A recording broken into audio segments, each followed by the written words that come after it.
Gaki. Salut les amis, j'espère que vous avez potatoes. Ici Aurélien, votre préparateur physique et mental pour les préparations pour les concours et sélections militaires et gendarmerie.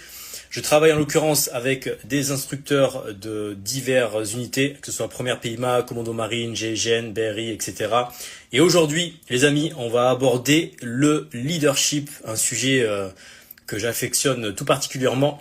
Et aujourd'hui, je vais vous donner les 3 clés essentielles pour devenir un leader de high level.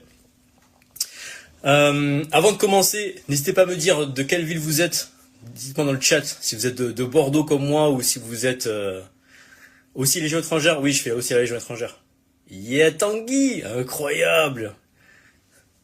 Incroyable, Tanguy. Quand tu veux, quand tu repasses à la salle avec ta Audi là.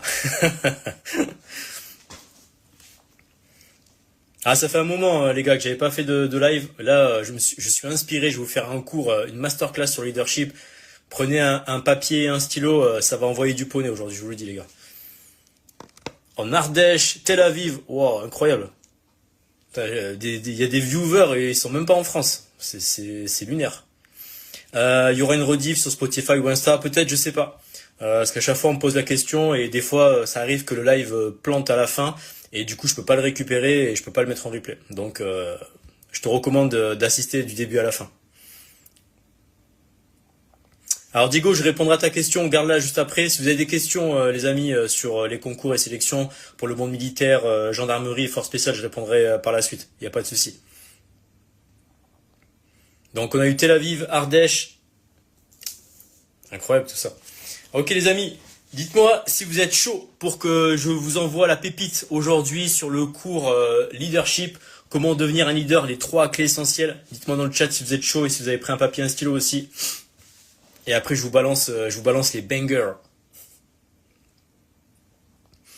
En attendant, le temps que vous m'envoyez dans le chat, n'oubliez pas les amis, je vous fais la petite communication, ça c'est important. Le mois prochain, du 18 au 20 avril, pendant les vacances scolaires, je fais le Spring Camp édition 3 avec un instructeur commando marine. Il y aura aussi un instructeur de la gendarmerie. Et pendant 3 jours, on va faire la préparation physique et mentale pour vous aider à tabasser vos points faibles pour que vous soyez opérationnel pour vos concours et sélections. Donc si vous en avez marre de vous entraîner seul et si vous sentez que vous stagnez depuis plusieurs mois, là c'est l'occasion idéale de rejoindre un groupe et d'être coaché par des instructeurs force spéciale pour pouvoir passer à un niveau supérieur et par la suite exploser vos performances pour vos concours et sélections. Ok, Mère il est chaud. Ok, let's go. C'est parti, je vais vous balancer les clés les amis. Let's go, c'est parti. Papi Chulio. Donc, comment devenir un leader? Les 3 clés essentielles. Parce que ça, c'est des questions qui reviennent souvent. C'est Aurélien, comment on fait pour améliorer son leadership? Et je vais vous donner ça pas plus tard que maintenant. Première clé, je vais vous donner dans la première clé les 4 devises du leader. Première devise, soyez courageux. Ça, c'est l'adage d'un leader, car quand vous devez passer à l'action, quand vous rencontrez des situations assez tendues ou incongrues, un vrai leader de ce nom, il passe à l'action et il est courageux. Et des fois, en fait, ce qui se passe quand on est soumis à un stress hyper intense ou à une situation qui est vraiment très tendue, on a tendance à être soit paralysé, soit fuir la situation. Or, un vrai leader, il est courageux. Il prend les choses en main et il passe tout de suite à l'action. Ça, c'est le premier principe dans les 4 devises du leader. Deuxième devise, décider et agir. Trop souvent, quand je suis en coaching avec les élèves et que je leur pose des questions, ils sont souvent indécis et ils mettent 1 million d'années pour prendre une décision. Ok ? Oui, parce qu'ils veulent peser le pour et le contre pour savoir si le choix qu'ils veulent faire est vraiment le bon. Mais en fait, la problématique, c'est qu'en restant spectateur de ces questions-là et en ne passant pas à l'action et en attendant depuis des mois, voire même des années pour certains, vous avancez pas et vous êtes toujours au même endroit. Et donc du coup, à la fin, vous postulez jamais pour vos concours et sélections. Donc, deuxième devise, il faut décider et agir. Ok ? Ça, c'est important. Troisième devise, qui est de chasser en meute. Alors qu'est-ce que ça veut dire? J'ai un objectif. Imaginons pour vous en l'occurrence le monde militaire, gendarmerie, force spéciale. Au lieu de m'entraîner toujours tout seul, eh bien, je vais chasser mon objectif en meute. C'est-à-dire que je vais essayer de m'entourer de personnes qui ont le même objectif que moi pour avancer avec la force du groupe. Ok, comme un loup. Bah, le loup solitaire, ça n'existe pas vraiment trop. Hein. C'est les loups en règle générale se déplacent en meute, mais c'est le même principe. Ils vont chasser la proie en meute. Mais votre objectif, chassez-le en meute, c'est-à-dire entourez-vous de personnes qui partagent les mêmes valeurs, identités et croyances que vous. Donc pour ça, vous avez des groupes sur Facebook, des forums, etc. Et des gens qui sont dans votre ville. Vous rejoignez et vous vous entraînez ensemble pour pouvoir passer à un niveau supérieur. Car trop souvent, pareil, il y a des personnes qui s'entraînent pendant 6 mois, 1 an, 1 an et demi tout seul. Et la problématique quand on s'entraîne tout seul, quand on n'a pas de coach, quand on n'a pas de groupe, quand on n'est pas en meute, eh bien la motivation vacille. Ça monte, ça descend. Donc du coup, vous allez commencer à regarder des vidéos de David Goggins pour vous motiver. Sauf que bon, le problème c'est que la motivation, grâce aux vidéos ou grâce aux musiques, ben, c'est un patch. C'est-à-dire, ça va vous booster un peu comme un café pendant quelques heures, mais au final, ça va pas forcément avancer plus que ça. Donc l'effet de groupe, ben, ça marche du feu de Dieu. Ouais, alors je vois qu'il y a des questions. Ouais, Tétou qui parle de faire la fête, je sais pas quoi et tout là. Les gars, gardez vos questions, je réponds juste après. Je finis la présentation sur leadership et après je réponds à vos questions. Mettez ça dans un bloc-notes, je vous réponds juste après les gars. Vous inquiétez pas. Ensuite, quatrième devise du leader, faites-en une affaire personnelle. C'est-à-dire, j'ai un objectif professionnel ou personnel, mais j'en fais une affaire personnelle. Faut vraiment que ça vous tienne à cœur. Si par exemple vous dites ouais, je vais postuler pour la gendarmerie ou pour le monde militaire, juste comme ça pour le fun, et que c'est pas vraiment c'est pas quelque chose qui vous tient à cœur, c'est pas une affaire personnelle, et que la moindre critique qu'on vous fait sur votre objectif, vous dites bon au final ouais c'est vrai que t'as raison, les pompiers c'est pas fait pour moi parce que je suis trop gros, trop maigre, ou parce que j'ai pas les compétences, j'ai pas les diplômes. Bah les gars et les filles, vous n'allez pas aller très loin dans votre objectif. Donc faut en faire une affaire personnelle et vraiment être omnibulé par son objectif pour pouvoir avancer à vitesse grand V. Donc je vous redonne les 4 principes, enfin les 4 devises du leader. Premièrement, soyez courageux dans vos actions et dans vos objectifs. Deuxièmement, décidez et agir. Troisièmement, chassez en meute. Et quatrièmement, faites-en une affaire personnelle. Allez, j'attends 1 à 2 minutes. Si vous avez des questions sur la première clé qui était les 4 devises du leader, faites-vous plaisir, je réponds à vos questions sur la première clé. Et après, j'enchaîne sur la deuxième. Pour ceux qui viennent nous rejoindre, je fais un cours là sur comment devenir un leader avec les 3 clés essentielles. Parce que c'est une question qui revient souvent sur comment augmenter son leadership, surtout pour ceux qui visent le monde des forces spéciales ou encore tout ce qui est Mestrance, il y a quoi, Rochefort et tout ça, ou l'école des sous-officiers en gendarmerie, les SOG. Il faut du leadership, hein, les gars. Si vous postulez dans des jobs comme ça et que vous n'avez pas de leader et que vous êtes en mode serpillère et qu'on vous écrase et qu'on vous chie dessus, vous n'allez pas aller super loin. Donc ça, c'est important de le bosser, leadership. Ah Benoît, je réponds à ta question après, comment on fait pour rentrer au premier PIMA, je répondrai, je ferai une FAQ juste à la fin du cours, garde ta question au chaud. Ok, on enchaîne avec la deuxième clé de leadership, qui est leader dans l'action. Alors comme vous avez pu le voir, leader dans l'action, c'est le slogan de mon entreprise, KarmaFit, leader dans l'action. Et donc je vais vous donner trois principes dans cette clé de leader dans l'action. Premièrement, pour être un leader dans l'action, il faut rédiger un plan d'action. Trop souvent, toujours pareil, quand je fais un audit, un contrôle avec les élèves en coaching, je lui dis est-ce que tu as mis un plan en place, est-ce que tu as un programme en place, ce genre de choses, pour ceux qui sont pas en coaching. Ben, les mecs me disent non, j'ai pas de plan. Ah ouais, ben là si t'as pas de plan frérot, ça va être très compliqué d'évoluer. Je dis toujours, si vous vous entraînez de façon aléatoire, vous avez des résultats aléatoires. Et ça c'est super important. Alors, attendez 2 secondes, je fais un truc. Hop. Voilà, c'est bon. Hop là, c'est bon. Donc ouais, parce que j'ai reçu un appel en même temps. Donc ouais, si vous n'avez pas de plan, vous pouvez pas avancer à vitesse grand V dans votre objectif. Quand je pose la question sur des personnes quand elles sont en session stratégique avec moi et que je leur demande voilà c'est quoi ton plan d'action, elles me disent ben j'ai pas d'entraînement, c'est-à-dire je me lève le matin, je vais courir ou je vais faire des tractions, des pompes, je fais tout en mode aléatoire et en fait elles se retrouvent au bout de 3 mois ou 6 mois avec genre 4 tractions et pas les 6 au luc léger. Donc il faut avoir un plan, donc il faut rédiger un plan d'action. Deuxième principe dans ce leader dans l'action, les connaissances sont inutiles si on ne passe pas à l'action. Il y a beaucoup de personnes aussi qui lisent des livres, qui regardent des vidéos sur YouTube, qui écoutent des podcasts, donc qui récupèrent de l'information, mais ils ne passent pas à l'action. Les gars, si vous accumulez comme un Wikipédia du savoir, mais que vous n'êtes pas dans l'action derrière, ben vous allez avoir aucun résultat. C'est logique, ok? Donc le savoir est une arme. Ça vous connaissez cette phrase-là, mais le savoir appliqué, c'est de la bombe atomique, ok? Toujours appliquer le savoir. Je lis un livre, je vois des principes de leadership, de physique quantique, peu importe ce que vous lisez, philosophie, etc., développement personnel. Ok, wow, ça a l'air super intéressant, la méthodologie Savers, la méthodologie provoquer ta chance, etc. Boum, je mets tout de suite en place. J'attends pas 200 ans pour le mettre en place. Et ça, c'est la problématique de 95% de la population mondiale, c'est que là actuellement, on a une chance extraordinaire de vivre dans une ère numérique où tout est interconnecté et avec beaucoup de connaissances disponibles et gratuitement. Mais en fait, les gens consomment, mais n'appliquent pas. Les gens consomment. Je vous laisse réfléchir sur le petit jeu de mots. Ok, donc ne soyez pas ce genre de personne.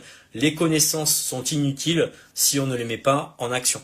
D'accord? Donc mettez en action vite les connaissances que vous avez apprises. Troisième chose, dans le leader dans l'action, sans plan d'action, on devient prisonnier des événements. Ok? C'est-à-dire qu'au lieu d'être proactif, je vais être réactif, c'est-à-dire par rapport aux événements qui vont se passer. Ok? J'ai déjà eu le cas en coaching, en session stratégique avec une personne qui me contacte pour un coaching, etc. Et en fait, c'était quoi? C'était pour un concours. Alors je sais plus lequel, je sais plus si c'était pompier pro ou gendarmerie.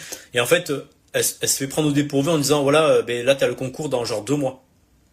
Ah ouais, mais là je suis pas prêt. Bah il fallait prévoir avant en fait. Il te fallait un plan d'attaque. Faut pas prendre un coach 2 mois auparavant. Ouais, mais j'étais pas au courant. Il fallait prévoir. Ok? Donc sans plan d'action, on devient prisonnier des événements. Donc ça c'est important. Il faut toujours avoir un plan d'action avant de se lancer dans un objectif, parce que sinon vous n'allez pas avancer à vitesse grand V. Ça c'est important. Ok, ça c'était la deuxième clé. Je vous redonne la première. Donc la première clé qui était les 4 devises du leader. Les 4 devises qui sont soyez courageux. Deuxième, décider et agir. Troisième, chasser en meute. Quatrième, faites-en une affaire personnelle.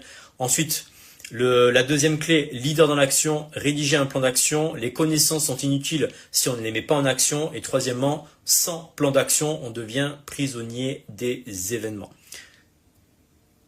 Il y en a qui vont à la PMPFS d'avril. Ouais, j'ai des élèves qui partent à la PMPFS d'avril. Courage à toi parce qu'il y en a qui sont chauds. Ok, on enchaîne, les amis, avec la troisième et dernière clé. Est-ce que vous êtes chaud? Dites-moi dans le chat si vous êtes chaud potatoes pour la troisième et dernière clé. Et après, je répondrai à vos questions. Hein. Vous inquiétez pas sur tout ce qui est PMPFS, Force Spéciale, CSO, SOG, etc. Et si vous avez des questions sur leadership, profitez-en. Ouais, je vois que ça monte en viewer au fur et à mesure. On attend. Ok, Benoît, il est chaud. Dites-moi aussi, hein, si je vais trop vite, je ralentis le débit et comme ça, vous avez le temps de noter tout ce que je vous donne. Ok, Wanted nous dit chaud. Ok, let's go. Donc, troisième clé que je vais vous donner, c'est la stratégie Sun Tzu.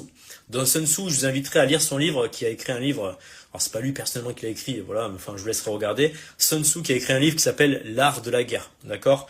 Et Sun Tzu, dans ce livre-là, il a fait une dinguerie, je vais vous la donner juste après. Dans la stratégie Sun Tzu, la punchline que je vais vous donner, c'est la faiblesse physique et morale est l'ennemi du groupe, ok?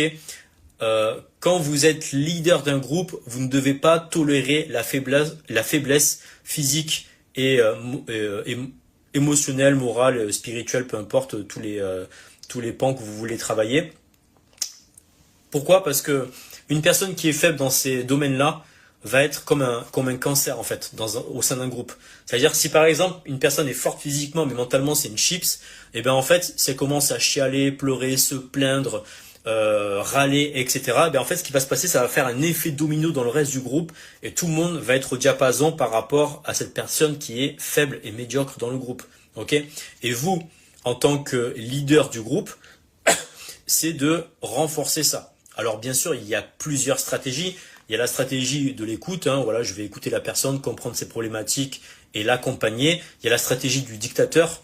Voilà, c'est ok, t'es une grosse merde, je vais te tabasser jusqu'à que tu deviennes un tueur. En fait, toutes les stratégies fonctionnent, mais il faut l'adapter en fonction de la personne qui est en face. Mais en tout cas, la stratégie Sun Tzu, c'est la faiblesse physique et morale est l'ennemi du groupe, et ça, vous ne devez pas le tolérer, car moi, je l'ai constaté, que ce soit en stage immersion, dans les camps d'entraînement, ou même en coaching, même en ligne, tout ça.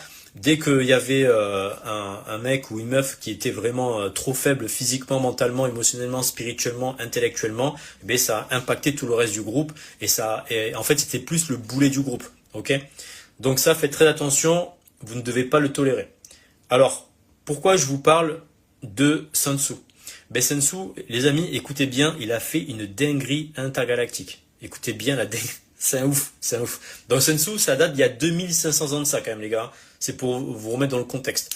C'était un général de guerre chinois qui était juste en fait un stratège hors du commun. Là, actuellement, nous on a eu, en termes de génie, là on a quoi? On a Elon Musk, juste avant on a eu Einstein. Bon, enfin bref, je vais pas vous faire tous les génies qu'on a eu, mais il y a 2500 ans de ça, il y a eu un génie chinois, Sun Tzu, qui était vraiment avec un niveau intellectuel hors du commun, je pense à un niveau de Einstein et Elon Musk, mais sur la partie militaire. Et écoutez l'histoire qu'il a fait, c'est un truc de fou.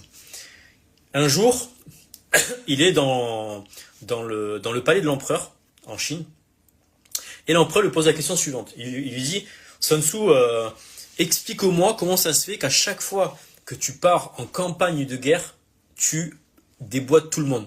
Tu rases tout le monde, t'es trop balèze mec, comment tu fais? Ouais, ils parlent comme ça les Chinois, tu vois. Ouais frérot, Rouya, Alhamdoulilah et tout ça. Et Sun Tzu lui fait, écoutez, monsieur l'empereur, je vais vous faire une démonstration. Est-ce que vous êtes chaud potatoes? Et du coup l'empereur lui fait, vas-y, let's go, top action. Ah, Flavio qui a lu le livre et recommandé vraiment une vision stratégique de la vie. Exactement. Et donc l'empereur dit ok, vas-y, top action, fais-moi une démonstration de ton leadership et de ton génie militaire. Ok, Sun Tzu il s'exécute. Et il demande aux concubines de l'empereur de le rejoindre. Car en fait l'empereur, bon lui il est Yems, tu vois, il a plein de meufs quoi. Il n'a pas besoin d'aller sur Tinder, lui, il est tranquille. Donc du coup Sun Tzu il dit voilà, les concubines venez à moi. Donc les concubines arrivent. Et Sun Tzu leur montre comment communiquer au sein d'un groupe. Car il y a 2500 ans de ça, il n'y avait pas de talkie-walkie, il n'y avait pas Internet, il n'y avait pas... Bref, vous avez compris, il y avait Welouch. Sauf que pour pouvoir communiquer avec toute une armée, c'est-à-dire des milliers et des milliers d'hommes voilà, sur un terrain, eh bien, ils utilisaient des drapeaux. Voilà, et des tambours, etc. Donc par exemple, je dis une bêtise, hein. Genre si on passe le drapeau à gauche, l'armée tourne à gauche, à droite et ainsi de suite, en avant, vous avez compris le concept. Et donc du coup, Sun Tzu enseigne cet art de la communication avec les drapeaux aux concubines. Donc les concubines s'exécutent, elles font le truc, machin, tout ça. Sauf que, au bout d'un moment, les concubines se trompent, elles font de la merde et elles rigolent entre elles, en mode c'est gavé nul, on fait ça, elles rigolent entre elles. Et du coup, écoutez bien la dinguerie. Ni une ni deux, Sun Tzu, il pose la question à l'empereur. Il lui dit, on est bien d'accord, je suis bien le général de votre armée. Et l'empereur dit, bien sûr, oui, tu es le général de mon armée. On est bien d'accord que les concubines qui sont sous mes ordres font partie de mon armée, de mon armée, actuellement là. Oui. Lui, voilà, il dit, bah oui, forcément, vu qu'elles sont en train de s'exécuter pour faire ta démonstration de communication sur le terrain. Donc, comme elles n'écoutent pas mes ordres et comme elles sont pas disciplinées, on va prendre une des concubines et on va lui couper la tête. Et là, l'empereur, il fait, mais non, tu vas pas couper la tête d'une de mes concubines, non, ça se fait pas.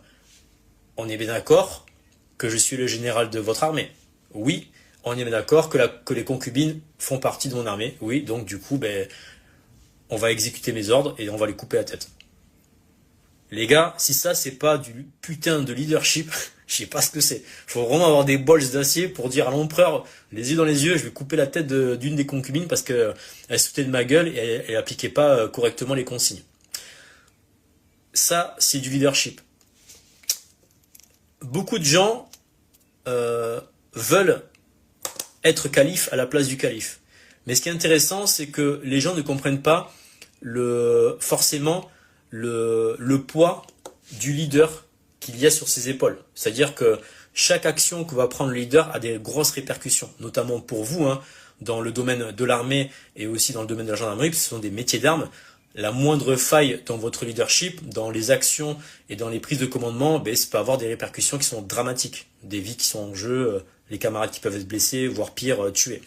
Donc, quand j'ai lu ce livre-là, Sun Tzu, l'art de la guerre, moi, ça m'a fait passer à un step-up en termes de mindset incroyable.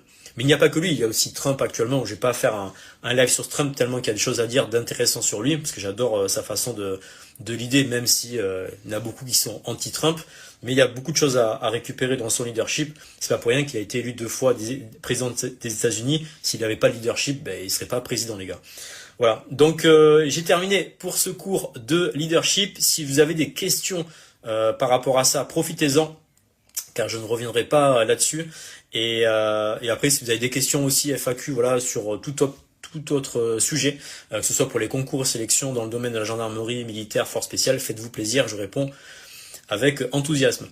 En attendant, le temps que vous me posiez les questions, parce que je sais qu'il y a un délai entre quand je parle et quand vous le recevez, à cause du tampon sur Internet. N'oubliez pas, le mois prochain, vous avez du 18 au 20 avril le le Spring Camp édition 3 avec un instructeur commando marine et un instructeur de la gendarmerie. Et pendant 3 jours, on va bosser le leadership, la gestion du stress et des émotions, la confiance en soi, l'art oratoire pour les entretiens. Parce qu'il y a beaucoup de gens au niveau entretien, ils sont à l'ouest. Je vous donne écoutez bien, hein, je sais pas si vous êtes connoté, hein. Les pourcentages de réussite pour la gendarmerie, 45% à l'oral. Pour les forces spéciales, 20%. Donc arrêtez de vous focaliser uniquement sur la partie physique. N'oubliez pas aussi que les entretiens font partie des sélections et des concours. Donc bossez-le et ça on le bosse pendant le Spring Camp. C'est pareil si vous avez marre de stagner parce que vous n'avez pas de plan d'action. Clé numéro 2 du leadership que je vous ai donné auparavant, et bien justement là pendant les prochaines semaines je coach toutes les personnes qui vont rejoindre le camp d'entraînement. Pendant 3 ou 4 semaines je vais vous coacher pour que vous soyez prêts pour affronter toutes les épreuves que vous allez avoir durant le Spring Camp édition 3. Donc ça va envoyer du poney les amis, ça va envoyer du shadowboxing. Et en parlant de shadowboxing, en termes d'atelier, il y aura aussi de la boxe anglaise, il y aura du chessboxing. Alors ça c'est un truc qu'on me pose souvent la question, c'est Aurélien, c'est quoi du chessboxing? Eh bien les gars, écoutez bien la dinguerie monumentale qu'on a mis en place. Le chessboxing, c'est un mélange du jeu d'échecs et de la boxe anglaise. Sachez que ce sont les Français qui ont créé cette discipline depuis quelques années et que nous, les Français, Cocorico oblige, on est champion du monde dans le domaine. Et je me suis dit, waouh, chessboxing, non seulement c'est français, mais en plus c'est hyper intéressant pour une préparation militaire, dans le sens où quand t'as pris la foudre par ton adversaire en boxe anglaise et qu'après tu dois aller sur l'échiquier et l'affronter sur le côté intellectuel alors que t'as la tête comme une pastèque et que t'as le cardio qui est emballé, là c'est vraiment hyper intéressant de voir si le stagiaire il est capable d'être lucide sous l'effort. En dehors du chessboxing, il y aura aussi la topographie, du secourisme et plein d'autres joyeusetés, mais je peux pas tout vous dévoiler parce que sinon après on va gâcher la surprise. Voilà, vous avez le lien dans ma bio Instagram et si vous avez des questions sur le Spring Camp, je répondrai avec grand plaisir. C'est parti, Papi Chulio, je vais répondre à vos questions. Allez, let's go. Est-il possible d'intégrer les commandos marines en ayant des lunettes? Alors, non. Non et oui. En fait, ça dépend de ton ça dépend de ton CJCOP. Donc le CJCOP est un acronyme au niveau psychologie, bas du corps, les yeux et tout ça. Si t'es, je crois de mémoire, il faut être Y1, voire peut-être Y2 maximum pour l'effort spécial. Dès que t'es Y3 ou Y4, c'est mort, à part si tu fais une opération pour les yeux, au laser. Voilà, mais par contre ça coûte hyper cher. L'opération au laser, je crois que c'est du...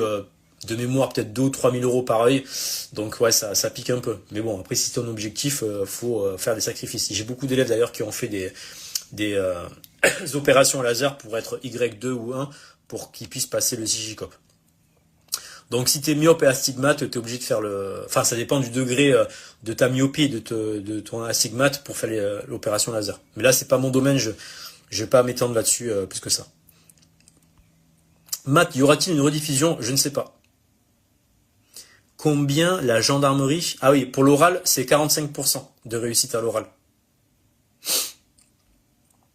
L'entretien gendarmerie GAV, comment? Pareil que pour sous-offre, mais peut-être un peu moins tendu. Alors ça, c'est rigolo, j'ai déjà discuté avec des gars et des filles qui avaient raté l'entretien pour les GAV. Les gars, c'est chaud, hein. Si vous ratez le truc pour le GAV, c'est assez tendu, ça veut dire que vous avez vraiment rien foutu, hein, je vous le dis. Hein.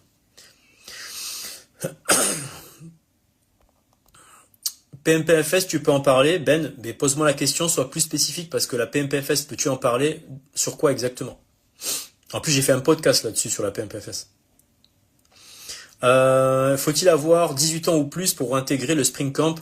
Non, il faut avoir 16 ans. À partir de 16 ans, vous pouvez participer au camp d'entraînement.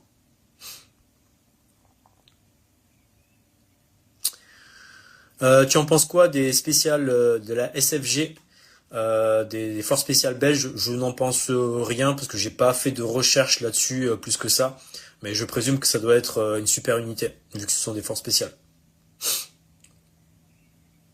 Benoît, est-ce que c'est pratique de faire des sports de combat? Alors, les sports de combat, oui, je le recommande fortement, notamment pour toutes les personnes qui visent le monde militaire. Pour plusieurs raisons. La première, ça va développer votre résilience, c'est-à-dire la capacité à affronter l'adversité. Car quand vous affrontez des poids lourds, comme moi j'ai à la salle des mecs de 85 kilos, voire plus, et qui me marbrent la gueule pendant 3 minutes, voilà, les gars, au début, vous n'avez pas de résilience parce que vous êtes mort et vous faites éclater. Mais à force de gagner en expérience, vous dites ok c'est bon, maintenant je peux esquiver, je peux encaisser les coups et je peux lui répondre. Donc ça développe la résilience, ça développe l'agressivité, ça développe le courage. Chose que beaucoup de personnes, ça manque pour beaucoup de personnes. Donc les sports de combat, oui, je recommande. Et en plus de cela, notamment pour les forces spéciales, vous allez avoir un test d'agressivité. Donc les gars, si vous avez zéro notion de combat et que vous arrivez en test d'agressivité, que vous avez fait un parcours cardio juste avant, parce que le but, c'est de tester les stagiaires avec un cardio qui est vraiment atteint, et que les mecs, il se met en boule et il attend à se faire fracasser la gueule, et qu'il répond pas, du coup, il va perdre beaucoup de points pendant les sélections. Et c'est encore plus recommandé, notamment pour le domaine du GIGN, car au GIGN, là, vous allez affronter des champions de France et champions d'Europe dans plein de disciplines, boxe anglaise, kickboxing, etc. Donc là, c'est hyper important de faire encore plus des sports de combat, notamment pour la gendarmerie. Et notamment aussi pour le GIGN. Neuza, est-ce qu'on peut être une merguez physiquement, mais faire le Spring Camp pour se tester? Alors Neuza, tu poses une très bonne question. Le Spring Camp ne dépend pas de votre condition physique. Pour la simple bonne raison qu'on a eu tous les niveaux, on a eu du débutant, intermédiaire et élite, on a eu des monstres qui sont venus au camp, comme des grosses merguez, et il n'y a aucun jugement de valeur. Le but du camp d'entraînement est de faire de l'apprentissage, c'est-à-dire qu'on va vous enseigner beaucoup de choses, comment monter à la corde, comment améliorer le cardio, comment augmenter sa force mentale et tout ça. Et si par exemple la personne physiquement elle n'arrive pas à tenir certains ateliers, on va adapter les ateliers par rapport à sa condition physique. Voilà, on n'est pas débile. Si la personne elle sait pas faire des tractions, on a eu des filles qui venaient au stage, elles sait pas faire de traction, et bien elles vont faire par exemple des Australian pull-up. Voilà, c'est des tractions aux anneaux, donc communément appelé en anglais aussi ring row. Voilà, c'est un peu technique ce que je vous dis là, mais voilà. Pareil pour les pompes, si on a des gars ou des filles qui sont cramés, ils n'arrivent plus à faire des pompes, ils font sur les genoux. Voilà. Mais ça n'empêche pas qu'ils peuvent faire le week-end en entier. On a eu, en dernière date, on a eu Lucie, qui avait 36 ans, qui était mère avec 3 enfants, qui était légèrement en surpoids, qui était à 0 traction et était à genre 3 pompes, et qui courait le 5 km en plus de 30 minutes, donc autant vous dire que c'est extrêmement lent. Et bien les gars, elle a tenu tout le stage. Alors, c'était pas la meuf la plus la plus percutante physiquement. En revanche, elle a pas quitté le stage. Là où on a eu un gars qui faisait 21 tractions et 80 pompes en 3 minutes. Voilà, un mec énervé, il faisait le 4 kg en 16 minutes. Et le lendemain du stage, le samedi à midi, il a quitté le stage. Parce qu'il n'arrivait pas à tenir. C'est un non-sens complet. Vous allez dire, mais attends Aurélien, comment un mec qui fait 21 tractions, 80 pompes, le 4 kg en 16 minutes quitte le stage le samedi à midi, là où t'as une meuf qui a 0 traction. Le mental, tout simplement. Voilà. Parce que vous étiez pas sur place, mais on a poussé les gars dans leur dernier retranchement et c'était la goutte d'eau et le mec elle a dit je rentre à la maison. Voilà. Je rentrerai pas dans les détails parce que je vais faire un podcast je pense là-dessus, mais c'était super intéressant de voir que en fait il y en a, ils ont des corps de titan, mais ils ont un mental de chips.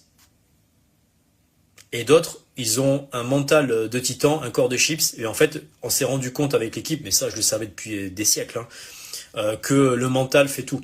Voilà. Ça je le savais. Et c'était rigolo parce que il y avait des membres de mon staff qui me disaient, ouais, par exemple, Lucie, oui, ou Luna, voilà, 2 filles qui sont venues au stage, au camp d'entraînement, elles vont pas tenir et tout.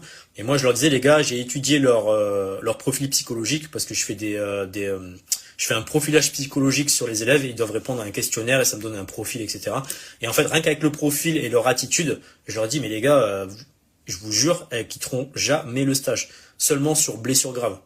Mais si elles n'ont pas de blessure, elles quitteront pas le stage. Bon, elles n'ont pas été blessées, il n'y a rien eu, elles ont continué, elles ont tenu le stage. Les 2 filles. Là où tu as un gars qui, 21 tractions, 80 pompes, le 4 kg en 16 minutes, ben lui, à midi, il est rentré à la maison. Voilà.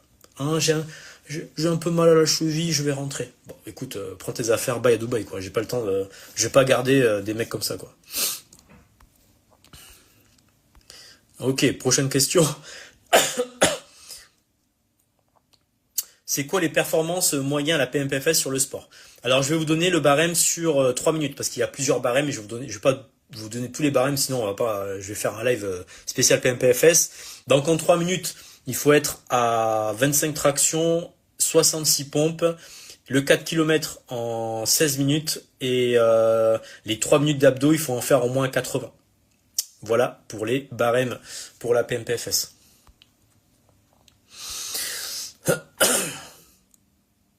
Non, la PMPFS, Ben, ça n'a rien à voir avec la PMM Fusco d'avril.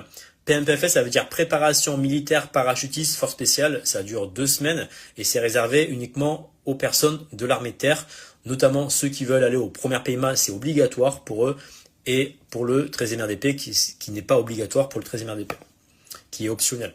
Voilà. Alors je sais, il y a des narvalos qui vont venir me voir en me disant oui mais Aurélien, on m'a dit que pour le 13e ADP c'est obligatoire de faire la PMPF1, c'est mon conseiller. Libre à toi. Je te laisse faire ton choix. Voilà. Si ton conseiller qui te l'a dit, il a forcément raison. Lol. Est-ce que la gendarmerie fait coopération avec la Légion étrangère? J'ai pas compris ta question, Merzeg. En gendarmerie, c'est un avantage d'exercer un sport de combat avant la formation. Oui, Menzo, surtout si tu vises le GIGN. Après, si tu veux juste être départemental ou garde républicaine, ça n'a pas grand intérêt. Mobile, peloton d'intervention, ouais, là ça commence à devenir intéressant à faire sport de combat et encore plus pour la partie unité d'élite qui est le GIGN. Est-ce que tu conseilles le GIGN? J'ai pas compris ta question. Est-ce que je conseille le GIGN par rapport à quoi? Je sais pas. Soyez plus précis dans vos questions, les amis, parce que là, vous me posez des questions, c'est trop généraliste. Bastien, bonjour. Pour les GCM, donc les groupes commando montagne, est-ce qu'il y a besoin obligatoirement de passer par les chasseurs? Et pour la vue, est-ce qu'il y a aussi un seuil minimum? Alors oui, Bastien, tu es obligé de passer par le bataillon des chasseurs alpins pendant, on va dire, presque au moins 2 ans. Et oui, pour la vue, t'as un 6 JCOP, donc oui, il faut être Y1 ou Y2 grand max. Et si le 6 JCOP il est pas bon, ben il va falloir faire des opérations au laser pour les yeux. Alors moi, ce que je te recommande vivement, Bastien, c'est que si tu vises vraiment les GCM et que tu as des problèmes au niveau des yeux, que tu dois faire une opération, fais-le dans le civil et ne le fais pas quand tu intègres le bataillon. Parce que si tu intègres le bataillon et que tu dois faire l'opération, en fait, tu risques de déclarer inapte temporaire, voire même peut-être définitif selon le médecin militaire. Enfin bref, c'est tout un bazar. Donc je te le déconseille fortement de le faire quand tu es dans l'armée. Il faut le faire quand tu es dans le civil pour l'opération des yeux. Oui, top, nous dit Nathalie. Super. Martin, bonjour, une question. Est-ce que cela se rapproche plus du crossfit à grosse intensité ou réellement une préparation pour les forces spéciales? Alors tu parles pour le camp d'entraînement. Alors pour le camp d'entraînement, c'est un mélange des deux. Puisque moi je suis formé au crossfit. Voilà, j'ai mon petit blaze là, CrossFit Level 1. Mais il y a une grosse différence entre le CrossFit commercial et le CrossFit que moi je fais, que j'ai adapté. C'est-à-dire que dans le CrossFit commercial, il y a énormément d'haltérophilie, un peu de gym et voire presque pas de cardio. J'exagère, mais c'est la réalité. Pour la simple bonne raison que la plupart du temps, les coachs de CrossFit se réfèrent aux stars de CrossFit et en fait sur les Instagram on voit que l'haltéro parce que c'est ça qui est le plus vendeur et le plus sexy et donc du coup les coachs et les adhérents se réfèrent à ça et donc il y a beaucoup trop d'haltéro. Et la problématique dans les salles de CrossFit traditionnelles, imagine-toi Martin, toi tu te prépares pour les forces spéciales, ben tu vas te retrouver avec Brigitte 40 ans qui va avoir un boule qui chamboule et tu vas te retrouver avec Pierre 45 ans qui va avoir des pecs saillants pour choper des meufs sur la plage. Donc du coup ben, le coach en ayant ce pool d'adhérents divers et variés va faire des WOD généralistes. Il va pas faire le WOD pour Martin qui se prépare, je sais pas, par exemple pour les commandos marines et qui lui doit faire des montées de cordes, qui doit faire du sandbag et qui doit faire la natation. Et qui doit aussi travailler sa VMA à fond, parce que s'il n'est pas à palier 19 ou Vaméval, il est mort quoi le mec. Donc tu vois la différence, c'est ça la différence, c'est que oui effectivement ça ressemble au CrossFit ce que je fais, la grosse différence c'est que c'est vraiment axé pour les concours. Donc moi c'est full cardio, full poids de corps et une pointe de musculation et une pointe d'haltéro. Voilà, j'inverse la valeur qu'on retrouve dans les salles traditionnelles CrossFit, sans compter que derrière il y a aussi la préparation mentale, ce que ne font pas les salles de CrossFit. Et pareil, dans les salles de CrossFit, tu ne peux pas insulter tes adhérents. Moi, je peux. Voilà. Je peux lui dire que t'es une grosse merguez, bouge-toi le cul, sinon je te gifle. Ou alors on fait un sparring et on prend les gants et je te latte la gueule. Ça, c'est le côté cool de mon taf, c'est que quand ça me fait chier, je peux être très dur avec les élèves et ils kiffent ça dans le sens où ben, ils sont là pour ça, c'est-à-dire le côté discipline, le côté militaire. Les gars, il y a des moments, moi je suis cool avec les gars à la salle. Mais par contre, quand ça me fait chier, quand je vois le mec, parce que là actuellement j'ai 3 gars qui dorment à la salle, parce qu'ils font un coaching vraiment très spécifique avec moi là. Ils ont des gros objectifs, force spéciale, commando marine, légion étrangère et tout ça. Quand je vois un pélo arriver, j'arrive à la salle à 10h, que je vois que le mec il est en claquettes chaussettes, et qui vient juste de se lever, autant vous dire que je lui mets la misère intergalactique. Déjà, il se prend des burpees directs. Je dis, ah, t'es en claquettes chaussettes. Je dis, claquettes chaussettes, c'est quoi? C'est les michigs qui s'habillent comme ça. C'est les gens médiocres. Donc, c'est parti pour les burpees. Enfin, voilà. Et pareil, là, bon, j'ai pas pu filmer vendredi parce que c'était assez intense. Mais vendredi, c'est passé des dingueries à la salle. J'étais en coaching avec un de mes élèves. Et il y avait 2 gars. Ils étaient en train de faire du sac.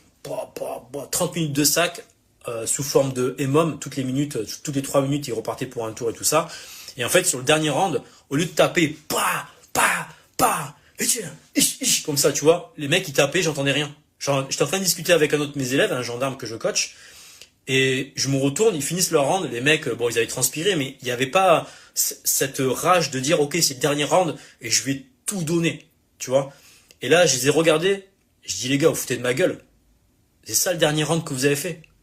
Vous foutez vraiment de ma gueule. Allez, c'est parti, mettez les bandes, mettez le protège-dents, le casque, et c'est parti pour le sparring. Et on est parti pour 30 minutes de sparring. C'est-à-dire que les mecs, ils avaient enchaîné le matin, le fractionné. Le soir, ils avaient fait un entraînement en groupe, un entraînement qui avait duré 30 minutes. Après, ils ont enchaîné la muscu. Après, ils ont enchaîné les 30 minutes de boxe. Et après, on a fini sur les 30 minutes de sparring.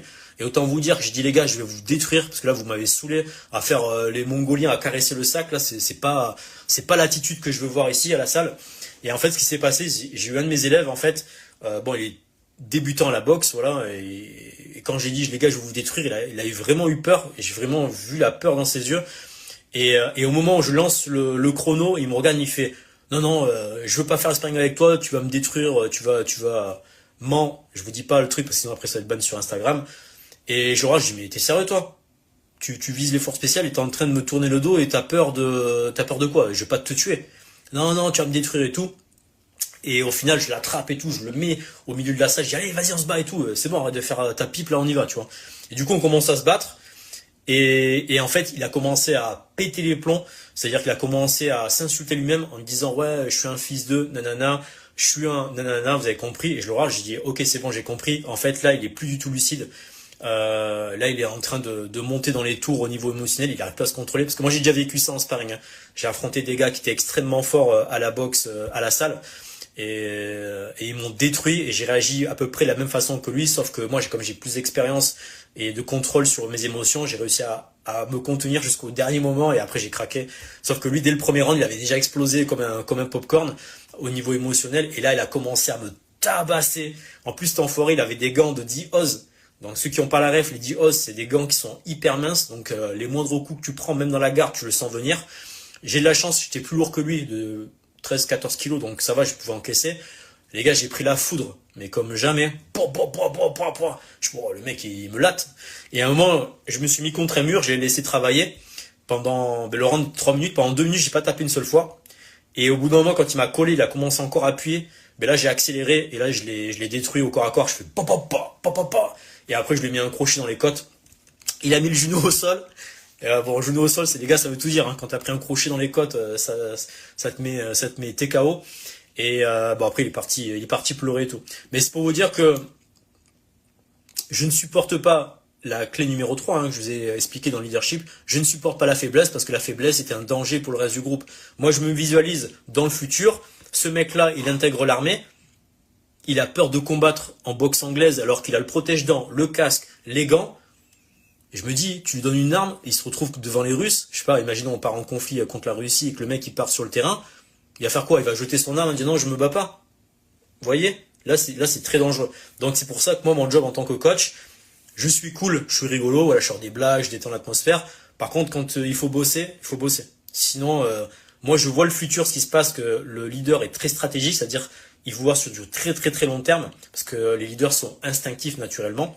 Et donc du coup, je vois toutes les problématiques que ça peut poser dans le futur. Et ça, pour moi, une personne qui refuse le combat, même si techniquement c'est perdu d'avance, c'est un danger pour le reste du groupe et c'est même un danger pour lui-même.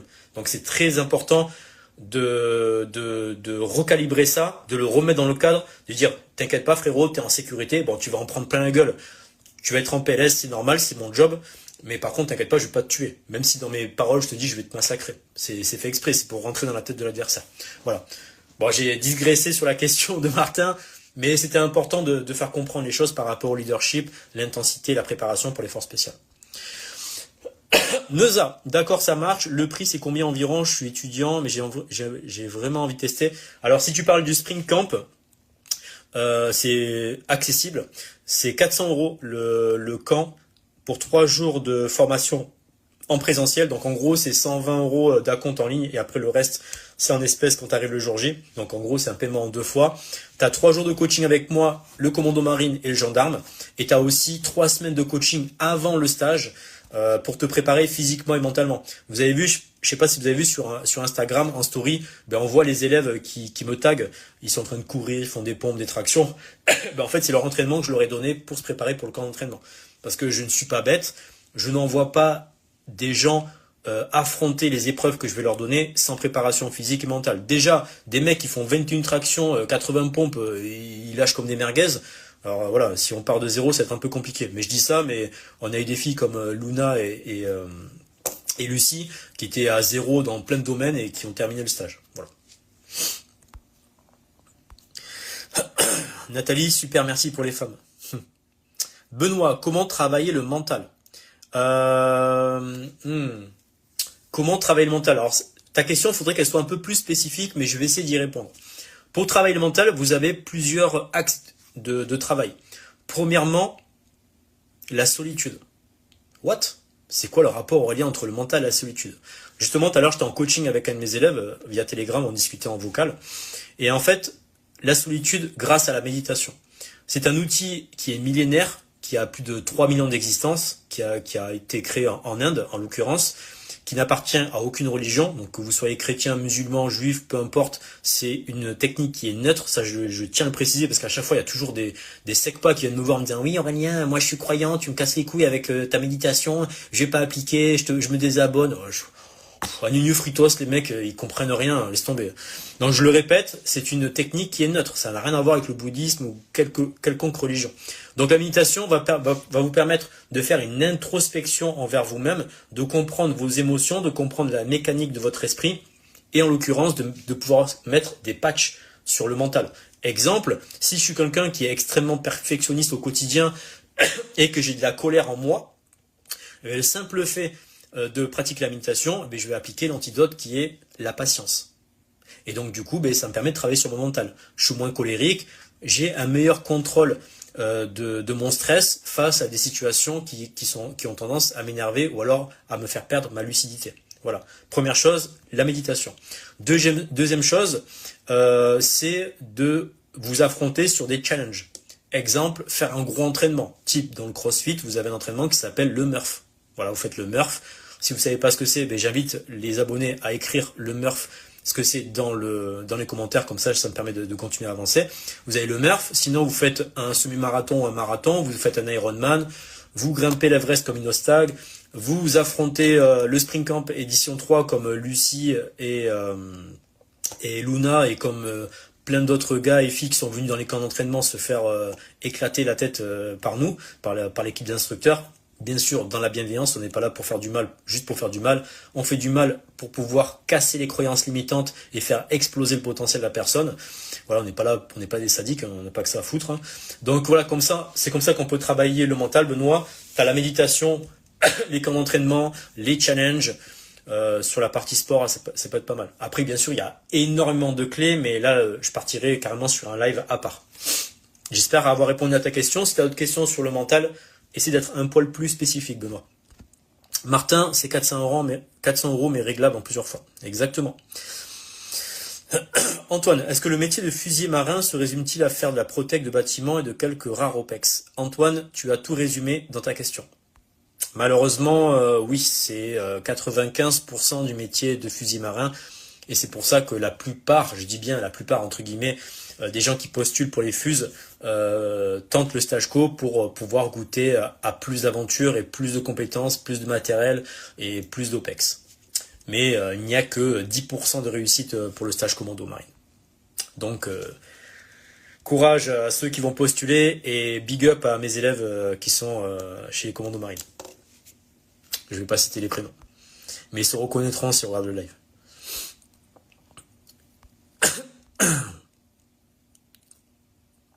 Lucas, pour le 13e RDP, alors je pense que tu parles du 13e RDP et pas du 13e BCA. Si j'ai bien compris, c'est sur entretien. Lucas, tout ce qui est force spéciale, vous avez des entretiens à passer. C'est pas parce que vous réussissez la partie sport que vous êtes automatiquement pris pour le premier PMA, 13e RDP, etc. ou les CPA. Vous avez un entretien à passer. Donc oui, pour le 13, il y a un entretien à passer. Et le pourcentage de réussite pour l'oral, pour les forces spéciales, et notamment pour le 13, c'est 20%. Voilà. Et le 13, les gars, c'est hyper chaud. Ils posent des questions. J'ai eu des retours, j'ai bugué. Voilà. Donc faites très attention pour ceux qui préparent les entretiens pour le 13. Si vous avez des questions, n'hésitez pas. Je vous aiderai en DM. Ou sinon, j'ai des formations d'art oratoire où je peux vous aider. C'est-à-dire j'ai une formation complète sur l'art oratoire. Et on peut même bosser ensemble les entretiens. Voilà. Si vous voulez que je vous montre à quoi ressemble la formation en oratoire sur mon PC, n'hésitez pas à me le dire. Je vous montrerai le sommaire avec toutes les vidéos. Et ouais, je peux largement vous aider parce que je sais pas si vous avez écouté le podcast avec Monsieur T, le dernier podcast qui est disponible sur Spotify et YouTube. Mais Monsieur T, en fait, il n'était pas en coaching avec moi. il devait passer les entretiens pour le premier PMA parce qu'il avait réussi les CSO. Et en fait, par chance et grâce au karma, il y a quelqu'un qui le met en relation avec moi. Donc du coup, je fais le coaching en ligne. Il fait le Winter Camp édition 2. Et pendant le Winter Camp, je fais un cours sur l'art oratoire. Et là, en fait, je le vois, Monsieur T, il se décompose dans la visio. Je le vois, je lui dis, qu'est-ce qui t'arrive? Il me dit, ben là, en fait, t'es en train de faire le cours sur l'art oratoire et je me rends compte que là, mon entretien est dans 2 semaines et je suis pas du tout prêt. Là, si je pars comme ça, je pars à l'abattoir. Et donc, du coup, ben, on a fait un coaching express en 2 semaines sur les entretiens. Il a réussi l'entretien et là, il part à la PMPFS en avril.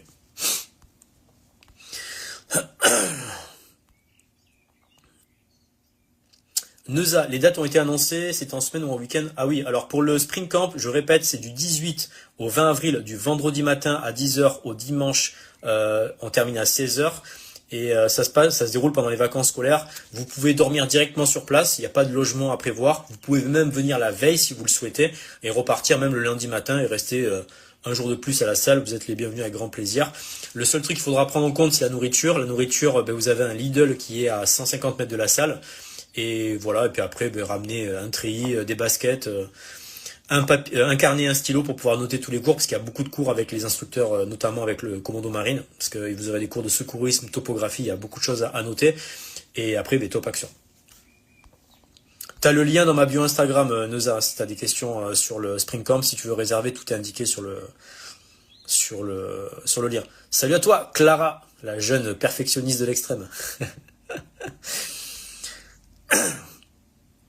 Il n'y a pas de sport pour le GAV, Steven.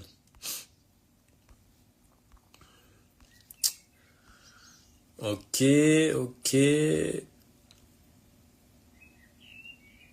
Mais le but, c'est pas d'appuyer sur les sparring. Waouh. Alors, Dim, c'est une excellente remarque que tu fais là. En fait, si tu veux, comment t'expliquer ça? J'ai un rituel, un rite de passage. Quand je reçois un nouvel élève à la salle, première chose, il fait son entraînement pour voir ses performances physiques. Et deuxième chose, on part en sparring après. Ok? Pourquoi je fais ça? Bah, tout simplement pour voir comment réagit l'élève quand il se fait marbrer la gueule. Voilà. Est-ce qu'il va fuir? Est-ce qu'il va être statique, c'est-à-dire qu'il va être complètement paralysé par la peur, le stress et de se dire putain je suis une merguez, je suis en train de me faire détruire par Aurélien, ou au contraire voir de l'agressivité. Voilà. Et en fonction de ce que je vais voir, ça me permettra d'agencer le coaching par la suite. Ok, si le mec est comme l'élève que j'ai eu vendredi, c'est-à-dire il a fui le combat, ben du coup je vais essayer de voir d'où vient la problématique. Et je sais d'où vient la problématique, c'est un manque de confiance en lui. Donc du coup on va bosser sur ce qu'on appelle les paradigmes, c'est-à-dire qu'on va faire sauter toutes ces croyances limitantes avec des auto-hypnoses, auto-affirmations et reprogrammation du subconscient. Ça va être très long, mais ça se fait. Pareil pour la personne qui serait paralysée et une personne qui est agressive avec moi, qui même si elle n'a pas de technique en anglaise, eh ben ok c'est bon, j'ai même pas besoin de bosser sur elle sur la partie mentale parce que elle a compris dans quelle fibre il fallait réagir. Voilà. Bien sûr, je suis pas un unieux fructose. Je sais que un sparring, le but c'est pas de massacrer les gars en face, mais dans mon coaching, le premier sparring c'est très important pour moi. Ça permet de définir la personne dans des conditions, j'allais dire, de combat. Voilà. Après, les gens sont d'accord avec ça, tant mieux. Ils sont pas d'accord, tant pis. Dans le sens où ils sont pas à ma place, ils sont pas coach et c'est pas eux qui doivent s'occuper des élèves pendant plusieurs mois pour les envoyer dans l'armée et notamment plus dans les forces spéciales. Voilà. Donc moi j'ai un devoir d'excellence auprès de mes élèves parce qu'ils payent un service et le service c'est pas les gars de la Zumba que je fais, c'est la préparation militaire. Donc la préparation militaire, ben il y a de la violence dedans. Voilà. Alors je sais, oui, mais Aurélien, tu dois être pédagogue et tout. Mais des fois, se prendre des droits dans la gueule, c'est de la pédagogie aussi. Ça permet de voir comment toi, tu vas réagir sous stress, sous fatigue, et est-ce que tu as la lucidité pour savoir esquiver et réagir en fonction. Voilà. Alors c'est peut-être pas forcément le meilleur coaching à vos yeux, mais en tout cas, ça produit du très bon résultat derrière, pour moi, en l'occurrence. Après, si les gars veulent payer des centaines d'euros par mois pour qu'on fasse juste des pompes et des tractions et qu'on soit dans le blanc des yeux, les gars, moi je vais me faire un peu chier quand même. Moi j'ai besoin d'action. Et les élèves aussi, ils adorent ça. Même si au début ils ont un peu peur. Ce qui est compréhensible. Alors, Mertzeg, j'arrive pas à prononcer ton pseudo frérot, il va falloir que tu le modifies.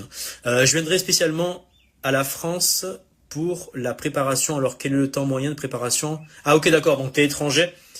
So, if you want to speak in English, I can speak English. Même si mon anglais est pas hyper bon, parce que ça fait des années que je parle plus en anglais depuis que je vis plus en Australie. Alors, je vais essayer de retraduire le truc. Je viendrai spécialement en France pour la préparation. Quel est le temps?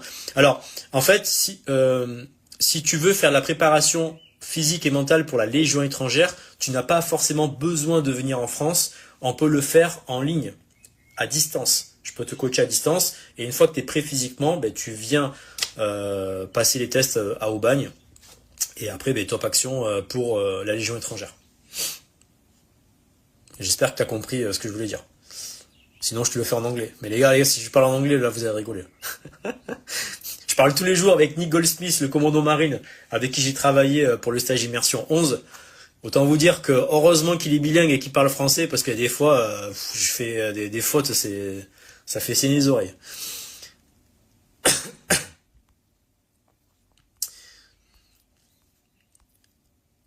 Euh, pour toutes les SP, le challenge est dur pour moi, chacun sa spécificité. Oui, SG nous dit, pour toutes les forces spéciales, le challenge est dur pour moi, chacun sa spécificité. Oui, effectivement. Toutes les forces spéciales c'est hyper tendu. Il n'y en a pas un plus facile que l'autre, hein. Les gars, c'est hyper chaud. De toute façon, le pourcentage dans toutes les unités, que ce soit première PIMA, commando marine, GIGN et tout ça, c'est toujours 10% de réussite à la fin de la formation. Donc voilà. Et le 13, c'est très tendu parce que là, vous avez 18 mois de formation. Oui, c'est ça, Lucas. Exactement. Pour le 13e ADP, si vous réussissez l'entretien et que vous avez fait une très bonne perf au CSO, vous pouvez partir directement en cursus de formation FGI pour le 13e RDP. La problématique, c'est que si on vous envoie la PMPFS, en règle générale, c'est que soit vos perfs elles sont claquées, soit l'entretien, il y avait un truc qui allait pas, ou soit vous n'avez pas le permis. Et donc du coup, si vous n'avez pas le permis, vous envoie obligatoirement en PMPFS. Mais la problématique, c'est que ben, ça vous rajoute un test en plus et des chances de rater l'incorporation pour le 13e RDP au camp de Souge.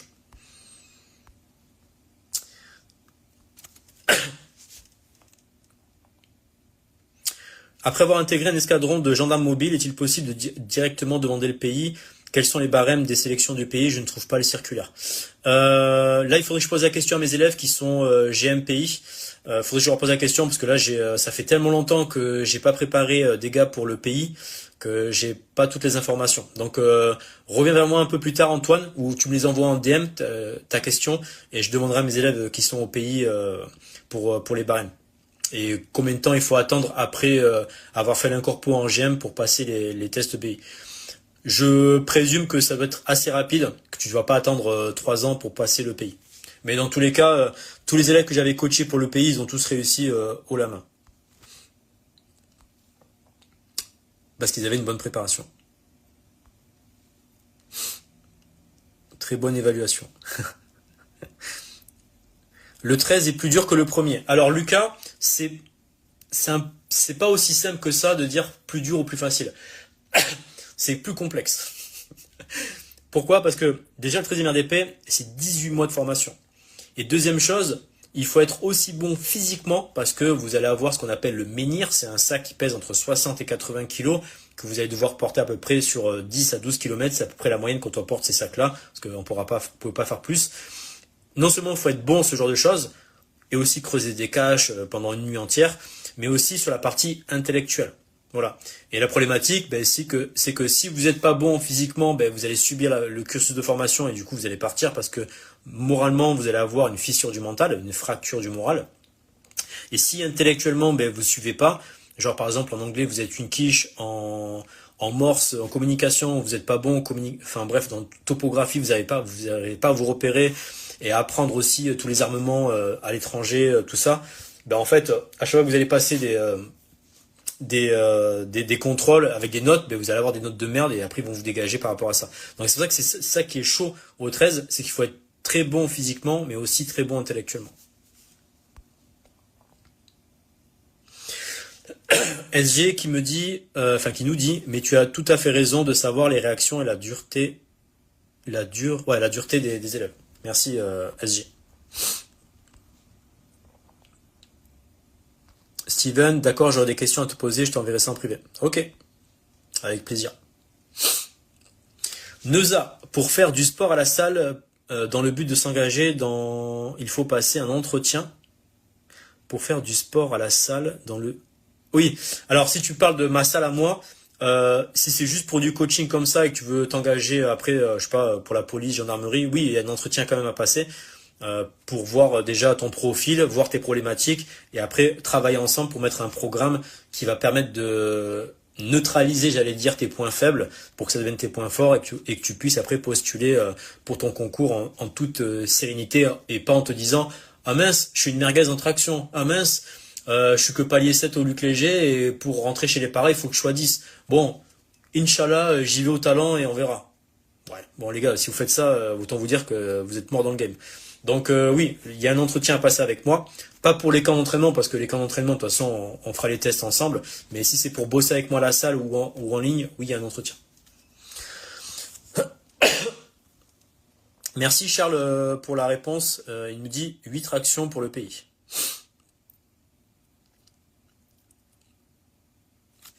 Alors Lucas, comment ça on n'a pas le permis? Le permis voiture boîte auto est obligatoire. Alors, moi j'avais eu un de mes élèves que j'avais eu pendant un stage immersion. Il avait réussi les CSO et en fait le simple fait qu'il n'ait pas eu le permis, ils lui ont obligé à passer la PMPFS. Alors si tu as le permis boîte auto, est-ce que c'est obligatoire? Je sais pas, mais je pense que oui, parce qu'à l'armée, il y a des voitures et des engins qui sont manuels, donc il y a de fortes chances qui t'imposent la PMPFS. Et après oui, si tu veux de l'aide par rapport à l'entretien au 13e RDP, ben, tu me contactes en DM, tu prends une session stratégique, tu as le lien dans ma bio Instagram et on pourra discuter ensemble sur les entretiens. Artmax, hello Aurélien, connais-tu les voies d'entrée chez les FS en tant qu'officier sous contrat? Non, je n'ai pas d'informations là-dessus. Désolé, car c'est quelque chose qu'on t'expliquait. J'ai eu très peu de demandes et j'ai pas d'officier avec qui je travaille sous contrat dans les FS, donc je connais pas la démarche à suivre par rapport à ça. Bastien, je prends note en même temps pour les CSO, les chasseurs, est-ce que tu as les barèmes en tête? Alors pour le bataillon des chasseurs alpins, le minimum syndical pour se qualifier, c'est pas les 10 au Luc Léger et 10 tractions. Alors pour le Kili, je sais pas le minimum, ça doit être, le minimum ça doit être un peu plus de la moitié, je pense que ça doit être 1 minute 30, 1 minute 40. Faut que je le revérifie parce qu'ils ont changé les barèmes début mars là. Sinon, ce qui est recommandé pour être sûr d'être pris sur la partie physique, c'est 17 tractions, palier 12 au Luc Léger et 2 minutes 10 sur le Kili. Là, si tu fais ça, sur la partie physique, t'es tranquille. T'as aucun souci à te faire. Prépares-tu pour les CPIS? Oui, Hartmann, je prépare aussi pour les CPIS. Même s'il y a très peu d'infos sur les CPIS. Parce que les barèmes sont les mêmes que pour les FS, donc ça change rien. C'est juste, c'est le cursus qui est un peu tendu à avoir, parce que c'est top secret. C'est le toi, Firmin. Quelles sont les missions du premier PMA? Alors, les missions sont de neutraliser des cibles à haute valeur, sauver les otages, faire du renseignement, de l'observation, voilà, du contre-terrorisme et libération d'otages. Voici les missions phares pour le premier PMA. Alors, il y en a bien d'autres, mais c'est le principal. Concernant les tests de sélection pour le GIGN, c'est toujours 10%. Oui, c'est que ce soit pour le GIGN, première PMA, commando marine, 13e RDP et CPA 10 en l'occurrence, c'est toujours 10% de réussite pour les sélections. Salut, au niveau des yeux pour pour le GIGN, pour le CIGICOP, ça se passe comment? Bah c'est pareil que pour les forces spéciales, c'est à peu près les mêmes barèmes. Donc si t'es myope et astigmate, je pourrais pas te conseiller par rapport à ça parce que je suis pas médecin militaire, il y a qu'un médecin militaire qui pourra te dire exactement les barèmes. J'y ai pas accès. Mais en tout cas, si tu peux te faire opérer des yeux pour enlever la myopie et l'astigmate, tout ça, ben let's go quoi. Parce que ça serait bête d'avoir les performances physiques et intellectuelles, mais à cause des lunettes que tu sois bâché à cause de ça. De toute façon, c'est simple, tous les élèves qui avaient des lunettes et qui ont postulé pour les forces spéciales, ils ont tous fait le laser par rapport à ça. Comme ça, au moins, ils étaient tranquilles, il n'y avait pas d'embrouille.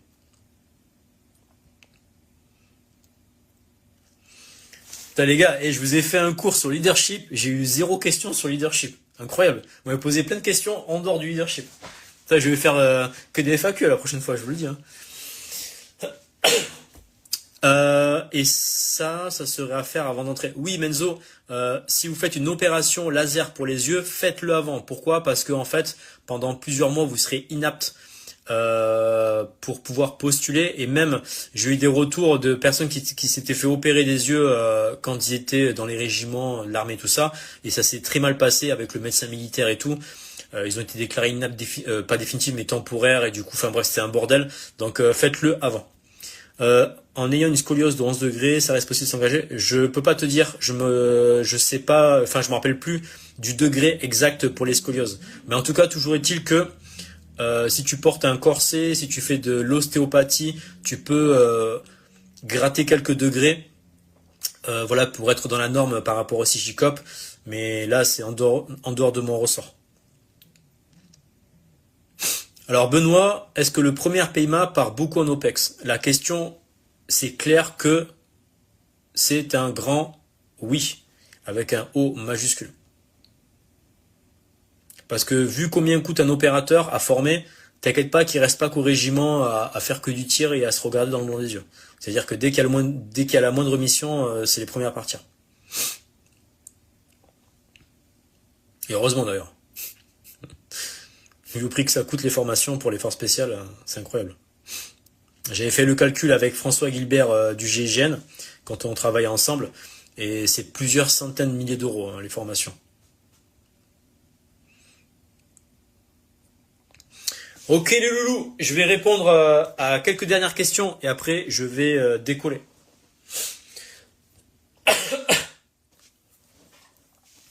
Mais en tout cas, c'est cool hein, de voir qu'il y a autant de personnes connectées. Après, je sais que la plupart des gens vont regarder le replay. La dernière fois que j'ai fait un live sur Insta, c'était sur, de mémoire, je crois que c'était comment devenir un soldat 2.0.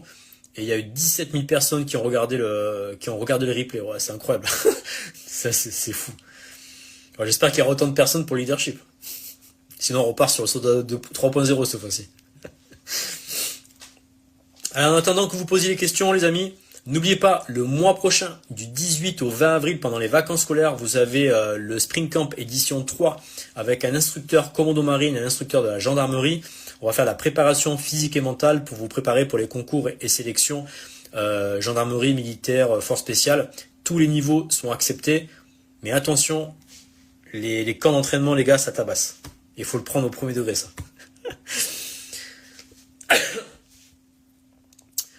Attends, c'est quoi que j'ai vu là?